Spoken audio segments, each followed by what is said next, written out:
Hello and welcome to episode number 17 of the Hafey Digital Podcast, a show for creators, makers, and doers, where my goal is to help you make to the max. And in this episode, I'm going to be answering the question, how did I get here? Let's get into it.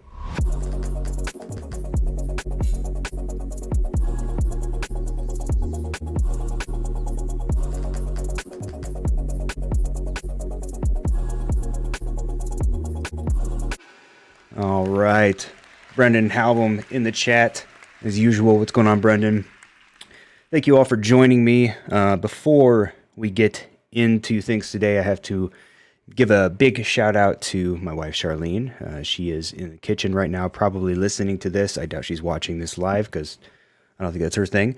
But today is her birthday, and she doesn't look a day over 25 because she's Asian, and that's all you need to know about her age, because age is just a number.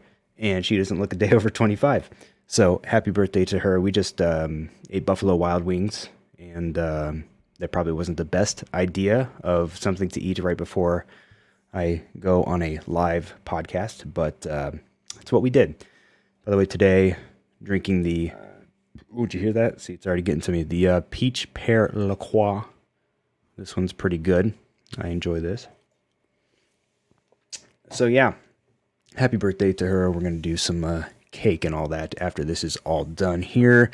A couple updates today. First of all, I am hoping, crossing my fingers, that this live stream goes okay. And I say that because our internet connection has been wonky lately. Now, I have CenturyLink. CenturyLink, at least in my area, has we're wired. My neighborhood is wired for gigabit internet, which is awesome. And it's only $65 a month, which is fantastic. And for a long time, it was doing very well. It was very consistent. It had no, excuse me, man, that La Croix. It was very consistent. It was very fast. But in the past, I think since early March this month, been experiencing some issues with it where the download speeds would tank. And the upload speeds would be upwards of like 900, 950 megabits per second. Initially, when I first called them about it back in early March, I was getting download speeds of like sub 20 megabits per second, which is crazy. When you're used to, I think on a wireless speed test, we would get anywhere from like 500 to 600 megabits per second download speeds, and then now we were tanking down to 7 or under 20. And now they sent someone out, they did some work on the street, and it seemed to be fine for a few weeks, but now we're seeing the issues again. And now I'm doing speed tests where my download speeds are under 10 megabits per second, and my upload speeds are still fantastic, upwards of like 900 to 950 megabits upload. So I'm hoping that because this whole thing is being uploaded to YouTube, that I won't have to worry too much about download speeds, because if you're uploading, if you're live streaming, you're using your upload speeds, not your download speeds. The only thing I can think, maybe there's some technical issues on the street level, but my thought was, because in early March, the kids were still in school. And then we would experience the strong dip in speeds at night. Since then, all the schools have closed because of COVID-19. And now the speeds are slow throughout most of the day. So I don't know. I've got a ticket in with them. I guess they're going to send someone out. I'm hoping that it's just not a bandwidth issue, because I really don't want to have to deal with download speeds of, damn near dial-up speeds from back in the day. I know I'm being what's the word? First world problems, but it is what it is. So hopefully that gets fixed soon. But the whole point of mentioning that was that I'm hoping that it doesn't affect what we're doing here. And so far, everything seems to be going pretty well. All right. Next update. It's not really an update. Just kind of wanted to mention something that I touched on a little bit in the last episode, which was dedicated to just kind of finding creative ways to stay busy and stay inspired, stay creative during all this lockdown nonsense we're going through. And a video project that I'm working on that just kind of, I just kind of slipped into it. When I started working from home and when the schools closed and when we were started spending a lot more time at home, I figured, it would be a good idea to document this. I don't know how, well, not that I don't know how, but I don't know what I'm going to use it for. I don't really have a goal for it quite yet. But in my mind, I wanted to focus on framing. So I wanted to do, whatever I documented, I wanted it to be a static shot or on a tripod. And I just wanted to kind of use some foreground elements, figure out some cool camera angles, just capture super random kind of non-contextual moments throughout the day. And I've started putting some of those clips to use in these videos that I've been posting on my Instagram. By the way, if you are new to the channel and if you haven't subscribed, please be sure to hit that subscribe button. Also, follow me on social media at Ryan Hafey on Twitter and Instagram, and let's have a conversation. But now I lost my train of thought. What was I talking about? Oh yeah, so these videos that I've been putting out on Instagram, basically, and I know there was an app that used to do this back in the day, where you would film 1 second every day, and then it would kind of make these videos where they're 1 second, just back-to-back video compilations, which was a cool concept, and that's where this whole idea came from to do this. But what I wanted to do was film multiple clips, a few clips each day, and then from that, take 1 second from each of those clips, a moment within each clip that maybe featured some context or just featured a funny moment. Maybe somebody says something that fits into a second. Maybe there's like an interesting moment that happens, movement-wise or whatever, and sort of piece them back to back to make some kind of a storyline, or even just something that's sort of interesting and engaging to watch because it kind of moves you through the next thing, like what's going to happen next.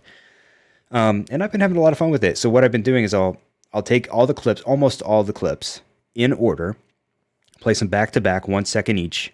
I'll go through, do my color grading, export those out, post it, and the next day, or whenever I get back to it, which has so far been every day or every other day, I will go through and adjust some of the clips. In other words, I'll pick a different second from that clip.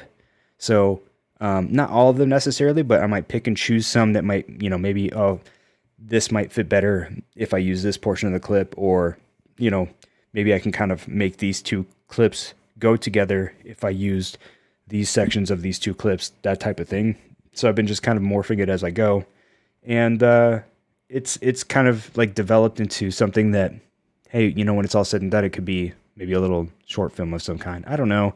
I'm having fun with them. It's actually a lot of, it's been fun because it gives me an opportunity to practice my framing. It gives me an opportunity to practice color grading, especially.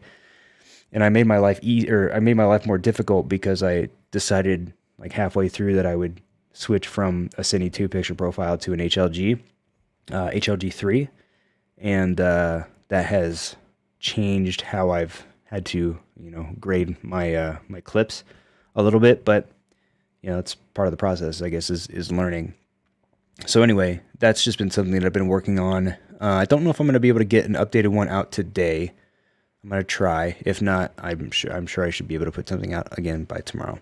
Yeah, it's just something I'm working on over there. So anyway, in the intro of this episode, I said that I would be answering the question, how did I get here?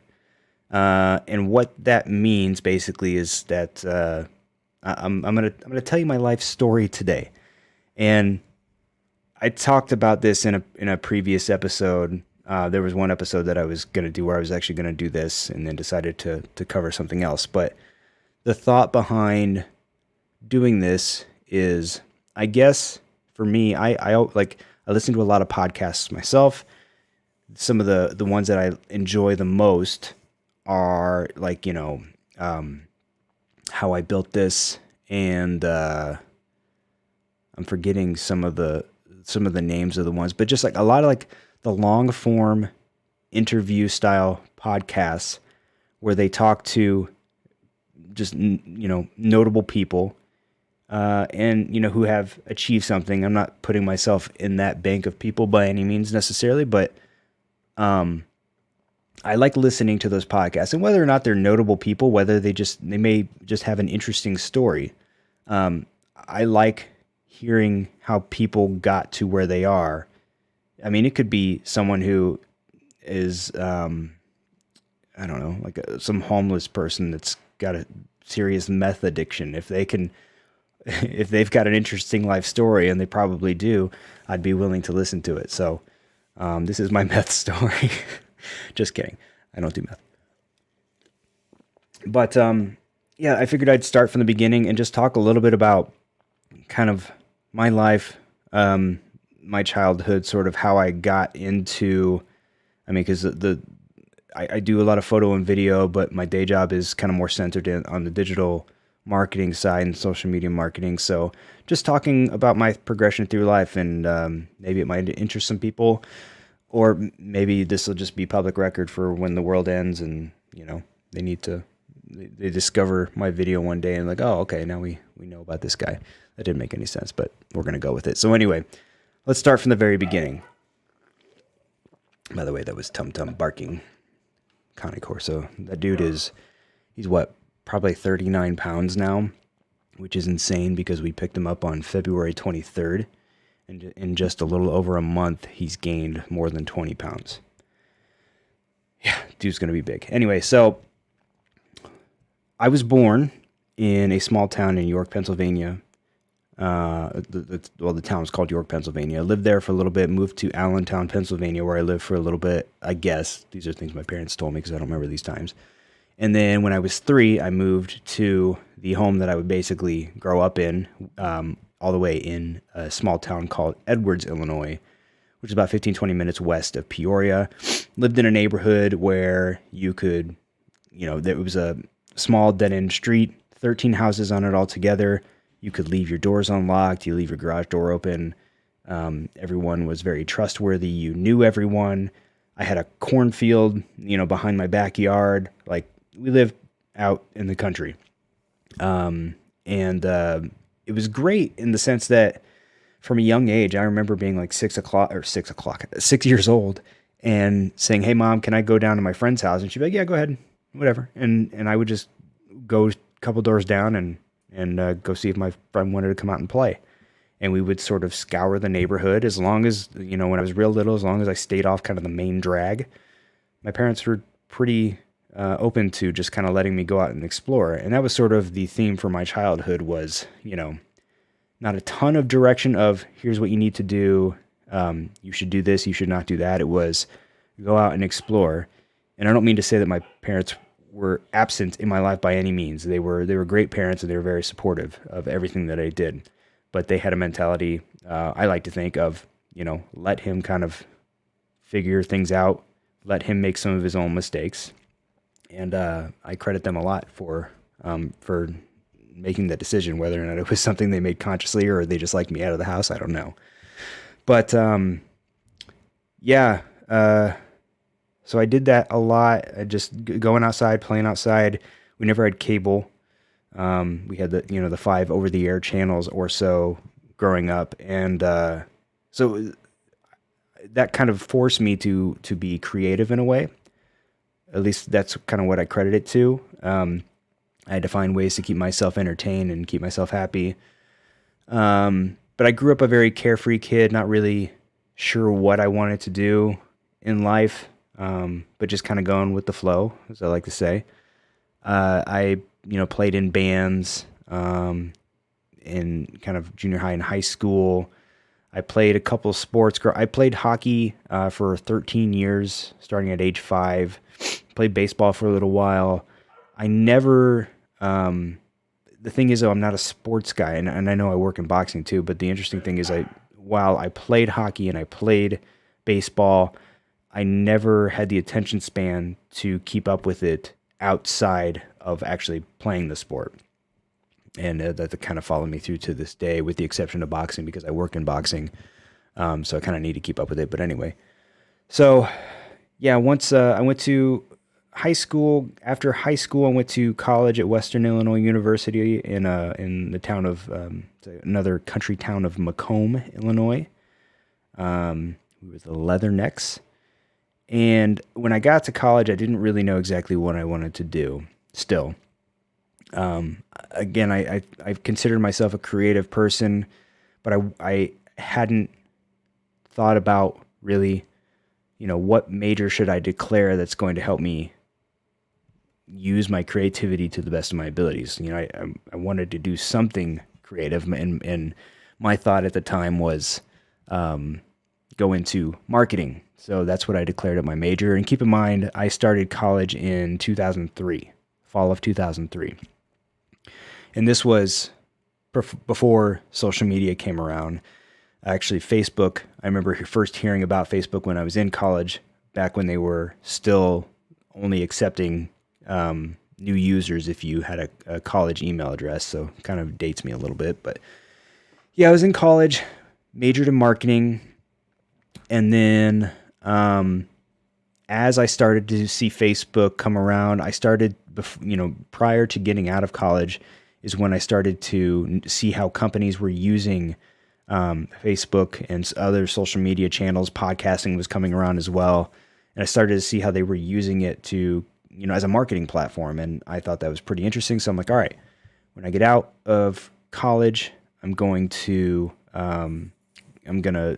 try to find a job in social media, or at least pursue that in some way. So, and by the way, while I was in college, I met my wife while in college, and we had our first kid. Long story short, that's my wife is basically the reason why I moved out to Las Vegas after college, and I graduated in December 2007, and we were in Vegas before the end of the year. So we moved pretty quickly. And we've been here ever since. So obviously it was a good decision.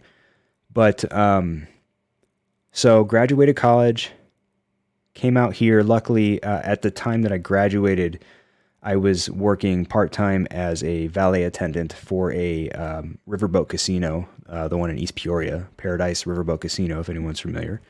And that's a Boyd Gaming property. They have Boyd Gaming properties in Las Vegas.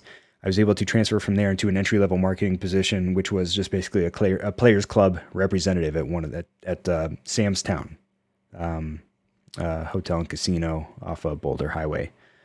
Paid $9 an hour, and again, at the time, it was just me and my wife. We had the one kid, my oldest daughter, and for at least a couple months, we were surviving on $9 an hour. Now, to be fair, the house that we moved to was actually my in-laws' house, which they now live in, but they hadn't retired and moved out yet, so we were kind of able to live there basically rent-free for a while, which was fantastic. That it was a huge help for us as far as us getting on our feet.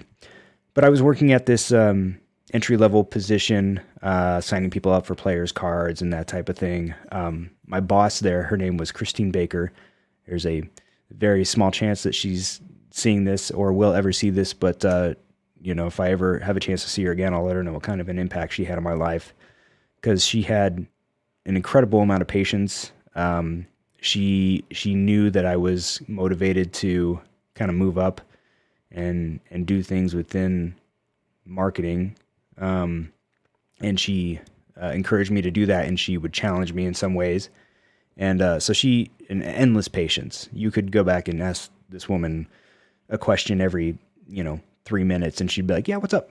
Yeah, what's the question? Yeah, what's going on?" And it was great working for her. But anyway, so I worked in that job for maybe 6 months before I went over to a similar position at a more notable property this time on the Strip in Las Vegas.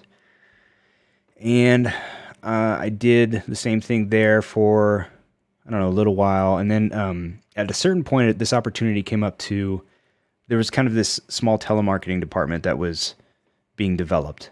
And the person doing it was doing okay with it, but wasn't doing, I think they were trying to grow it. And then I came in.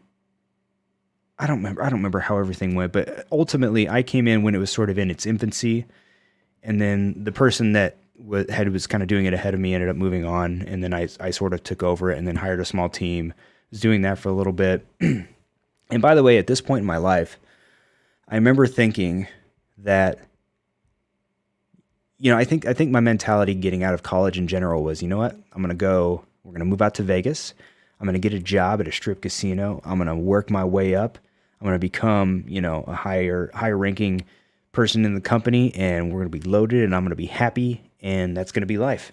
And I quickly realized that that's not the life that I wanted for myself really at all. Like the corporate life, I realized is just not for me. I'm not a huge fan, and there's nothing wrong if for anyone who enjoys that corporate lifestyle, because for some people it works for them perfectly. For me, it was too structured. I didn't like the thought of clocking in and out all the time. All the time. I didn't like. It just seemed like this weird structure and weird setup to me. Like that big corporate structure. But at my time at Win, it was pretty good. Or towards the end of my time there, I wasn't quite as interested. But while I was working there, I was still interested in the whole social media thing. I reached out to one of the social media managers at Win at the time, and said, "Hey, if there's anything open in your department, I'd love to be a part of that." And she had mentioned that we don't have anything open right now, but I've got a friend who works for a nightlife company called Light Group, and they're looking for a social media coordinator if you're interested. And I said, all right, let's see what this is about. Did an interview there and got hired on for this job over at Light Group.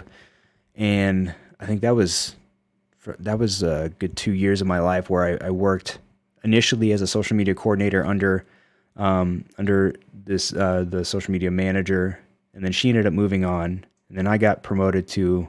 They just kind of bumped my title up to social media director. I had control of a few different properties under the Light Group umbrella. Light Group was a management company, so they managed multiple restaurants, nightclubs, and day clubs all over the Strip. So there were a few different social media directors that had different properties that they kind of managed as far as social and digital goes. And I learned a lot in that job. And then that was actually, it was while I was working there that I decided, hey, maybe I should get a camera. I don't remember exactly what the genesis was of getting my first camera, but I was interested in it, and I thought I should get something. I was always kind of the person who I was always envious of like graphic designers and artists, because I thought that them to be able to take something from their brain and draw it out or draw it on a computer or just design something that was aesthetically pleasing. That was super fascinating to me, that people could just do that off the top of their heads. And I never considered myself an artistic person, meaning, I remember my dad growing up, he could sit there and draw these football players, and they looked super realistic. I always thought they were super neat, and I would get frustrated because I could never draw like that. I mean, granted, I didn't practice a ton, but I was never able to draw like that. So my thought was, okay, well, if I can't draw, maybe I can take a picture of something that already exists, and that will be my art, I guess. I don't know if I had that realization when I first bought the camera, but that's kind of what I've come to realize. So I think this was probably around 2011, 2012. I pulled the trigger on a Canon T3i, which was, I mean, all things considered, a pretty good entry-level camera. And for me at the time, it was a good chunk of money. But I got it. I remember taking a few pictures with it and then kind of shelving it for a while. And then it was around 2013. Yeah, it was 2013. My wife came up with an idea of starting a YouTube channel that we named Pintastic Recipes. And the concept of it was, we'll go, this was at a time when Pinterest was a lot more popular, but we would go on Pinterest and we would look for recipes that people had posted to Pinterest that looked good, looked tasty. We would pick a recipe, we would prepare it on camera, and then we would rate it on a scale of 1 to 5 pins, what we thought was best. And I was like, all right, well, hey, I got a camera. My wife was going to host it, and she did. And initially, I filmed from behind the camera. She prepared all the food, and we both kind of tasted it at the end and rated it. But that was the show. And actually, for a while, it was pretty, all things considered, relatively successful for a brand new channel and a lacking production value. I mean, I was using a program called Cyberlink Power Director. That was the first editing software that I used, and it worked for a while. I knew nothing about color grading. I knew very little about audio processing. Actually, at the time, I knew more about audio processing than I did about like color grading and editing. But that was kind of my first dive into video and video editing. At the end of 2013, I then decided, hey, this is kind of cool. And also I'm learning things. Oh, I should back up because prior to getting into video, so we moved out at the very end of 2007. And then I think it was in early 2009, I actually started a podcast. I was very interested in podcasts. It was a stupid podcast. Actually, I did a couple, but the one that I did, I think the longest, I called it Network of Moneymakers. And this was back at a time when we didn't make a lot of money at all. And we were pretty broke. So I thought, okay, well, maybe I'll start a podcast that will allow me to, it'll force me to do some research, look for ways to either save or make some money. And then in turn, I'll share that with people, provide some value, and hopefully get an audience from that. I didn't do that for very long. There was still a time when podcasting wasn't super huge.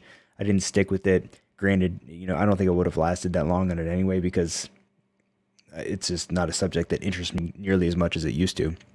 But that's, I did that for a little bit. I actually did a little bit of web design, just like simple WordPress web design and setup. I remember the power of Twitter and marketing back in the day. I forget. I don't remember if I reached out to this person randomly or how the connection came, but somehow along the way I started interacting with this lady on Twitter who was a life coach, and she was looking for someone who could kind of manage her website and help with certain creative things here and there. So I think she was paying me like $200 a month or something, and I was keeping her website up to date and doing all of these other interesting things. So did that for a little while. That was fun. But yeah, so then that sort of led into other things back to now, 2013, when we've been doing Pentastic recipes for a little while. And then I started my own solo YouTube channel, which I called Lazy and Stupid. And thinking back on it now, because I'm the kind of person who, when I start something, I do it up until I sort of reach a point where I feel like I understand it enough, and then I kind of get bored with it and I move on. But the concept of it was lazy internet tips and tricks for the lazy and stupid. And I basically made tutorials on it. And I had a lot of fun with that one. And I think I got up to like 1,000 subscribers on YouTube before just like, I'm bored with this, and I moved on.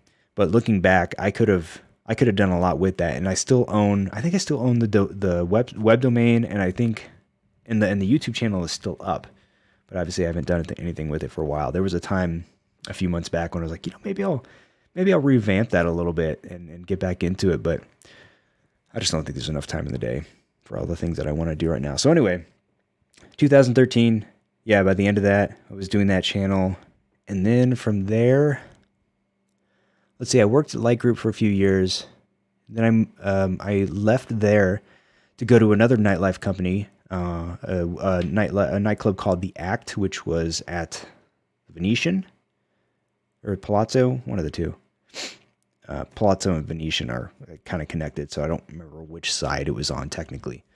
But I worked there for about 6 or 8 months before I found out, actually via Twitter, that the nightclub was closing randomly. It was a night that the club was open, but I wasn't at the club.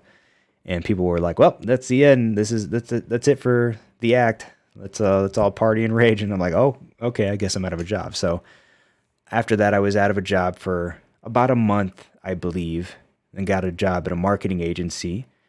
And that's where I learned that I'm not cut out for marketing agencies, because marketing agencies are rough. And by the way, one of the owners of this agency I'm still friends with. He's actually, I may have mentioned it before, I've also made a video about it on my main channel. He built an obstacle course in his backyard, like full on like fitness obstacle course with a rope climb and like a big wall you got to jump over, and he's got big tires you flip over and hit with sledgehammers, and it's a crazy obstacle course. But we not so much lately, but when we get a chance on the weekends, we try to do it. But anyway, yeah, I mean, it was just when I worked there, it was a time when kind of social media marketing was still a little bit undervalued. So I was one guy working on about 10 different clients to varying degrees. And a lot of what I was doing was like making social media calendars and stuff like that, and working with clients that weren't really that interesting. And so while I value that time because it kind of gave me a look at the inner workings of how an agency works, I don't see myself ever going back to working for an agency, which is kind of ironic because the work that I do now is kind of agency-esque in a way, which we can get to in a little bit. But yeah, so I was at the agency. I left that after about 8 months to go work for the company that I work for now, where I've been, it'll be 6 years in August. Man, that's crazy. That'll be the longest held job that I've had since I've been out in Vegas. And that's the boxing company. So the boxing company that I work for, it has been super transformative in many areas of my life. Number one, obviously, now I'm a big boxing fan, but more importantly, when they hired me on, they weren't necessarily looking for a boxing expert or someone who was well versed in boxing. They were looking for someone who had the skills to, had a digital marketing background, but also had the skills to create content. And at the time, I had my YouTube channels. I was doing some photography stuff. Oh, there's another YouTube channel that I did for a little while when I, at some point, figured out that, I'm going to be photography. That's what I want. That's what I want to do. And I'm still into photography big time, but there was a point where I was like, no, this is it. I want to do photography. So I started a photography YouTube channel and kind of put that behind so that I could sort of expand my horizons a little bit, hence Hafey Digital. But anyway, yeah, I started this boxing company. It was while I worked there, because what I was doing initially was working with fighters, managing their social channels, helping them create content, kind of training them in social media. And then after a while, we released the Premier Boxing Champions brand, and sort of the focus shifted a little bit more over to that. We still work with the fighters a lot today, but we focus, the focus is more so on the brand these days. But as far as what I've gotten to do, create content and manage social media channels and other digital marketing, email marketing, all those types of things, I still get to do a lot of that. So I honed a lot of my skills at this place. At a certain point, photography, not just ringside photography, but also portrait photography for fighters, was kind of a responsibility that was handed to me and my team. I had already had a little bit of experience with a camera. In fact, at a certain point, while I was working there, I decided to upgrade from the T3i, and I got my first kind of prosumer camera, which is the Canon 70 Mark II. Canon 70 Mark II. That was kind of like my first real camera that I was really proud of. And I used that for a while. I didn't, we started doing photography at the company, learned about portrait photography. A couple of photographers, Lucas Noonan and Suzanne Teresa. Oh gosh, I almost forgot the name. Shout out to those guys. They were like our first hired photographers for the company, before we kind of switched things around a little bit, and they were super nice. They taught me a lot, and they're just overall great people. They taught us about lighting. They taught us about portrait photography. So at a certain point, we were traveling around the country with carts and big soft boxes and flashes, and we were going and taking portraits of these fighters, and these portraits are being used for content for us, but also on TV. Whenever you would see kind of the tail of the tape before a fight, those portraits are being used there. And then we got the fantastic fortune of being able to shoot fights ringside, which is still one of my favorite things to do ever. There's really nothing like it. But I mean, yeah. And for the past maybe 3.5 or so years, my role at the company has been just about what it is now. And, I love it. I'm still doing it. And I realized a few years ago, because of the new skills that I had accumulated while being there, plus, all the other things that I experimented with prior, podcasting, web design to an extent, social media marketing, photography, and then video. And now things are all kind of full circle. Here I am now doing another podcast with, a video component. I've got audio gear. I'm using audio boards and all this equipment and everything. And everything that I did has now kind of come back and, come together to form what it is that I'm doing now. And that's really the answer to how did I get here? Yeah. That's what I was going to say. A few years ago, I decided to start my own business, Hafey Digital, which is really just a one-person production company, that one person being me. And I just use it as kind of, that's everything. And whenever I do any side work or freelance work, it all goes through that company. And the goal initially was to create a YouTube channel to kind of complement that. And now I'm actually reversing that a little bit. I'm actually focusing more on the YouTube channel.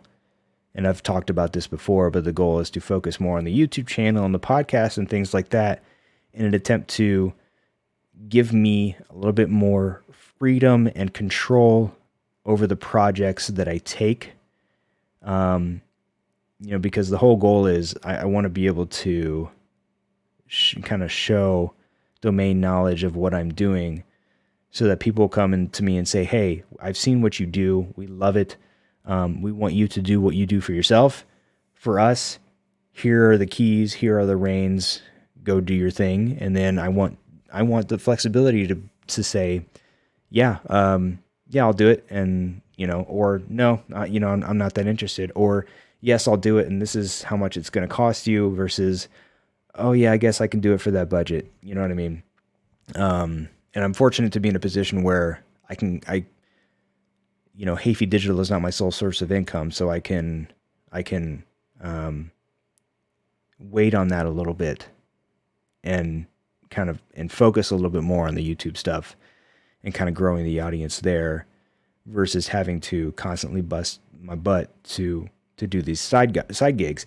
And, part of the reason why I wanted to do it is sort of the reason that I didn't want to work in an agency, which is I just wasn't fulfilled by the work. The work did not interest me nearly as much. I was just kind of taking these odds and ends jobs that were paying me, but I just I don't, whatever. I'll just get it done and get a paycheck and move on. And I didn't want to be in that headspace. I wanted to really be passionate about what I was doing, because if I felt that if I wasn't interested in what I was doing, I was not going to deliver a product that people were going to be happy with.